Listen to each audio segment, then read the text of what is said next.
সেই জন্য প্রভুপাদ বলছেন, আমি ততক্ষণ পর্যন্ত গুরু সেবায় উদ্যোগী, আমি উৎসাহ দেখাই যতক্ষণ পর্যন্ত আমার নিজের সেবার কোনো বিঘ্ন উপস্থিত না হয়। যদি আমার সেবার বিঘ্ন উপস্থিত হয় অথবা আমার স্বার্থ বিঘ্নিত হয়, তাহলে সেক্ষেত্রে আমার গুরু সেবা করার যে উৎসাহ উদ্দীপনা সেটাতে ভাটা পড়ে যায়।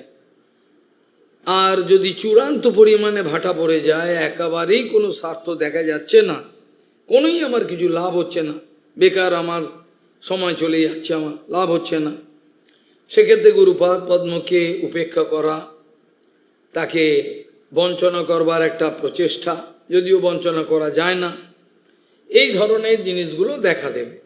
যেটাকে প্রথমে বহুপাদ বলছেন অসহযোগ আন্দোলন শুরু হবে, আমি করতে পারবো না, আপনার সেবা আপনি করে নিন।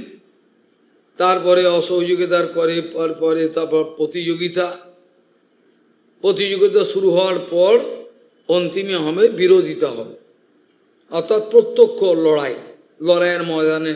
যেমন প্রভুপাদের যারা আপনজন বলে প্রথমে পরিচয় দিয়েছিলেন, তারা প্রভুপাদের বিরুদ্ধে জিহাদ ঘোষণা করলেন, তারা প্রভুপাদের বিরুদ্ধে চলে গেলেন, তাদের প্রভুপাদ বিরুদ্ধে কথাবার্তা, প্রভুপাদ ভুল বলছেন, প্রভুপাদ শাস্ত্রের কথা বলছেন না, অন্য কথা বলছেন, ইত্যাদি কথা তাদের ভিতরে চলে এলো, আর কিছু করার থাকলো না।